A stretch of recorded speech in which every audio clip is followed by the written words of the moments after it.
Hello viewer, it's a new design. We will find the different features to use there. I will create these shapes here, change the pattern as well. Let's create the new designs, explore the new option. I will find it, create that structure we are using for that, add a paint on it, use a new structure,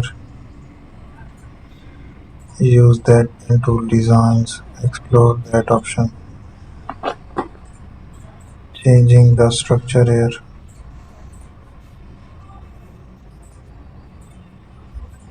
So make another shape here.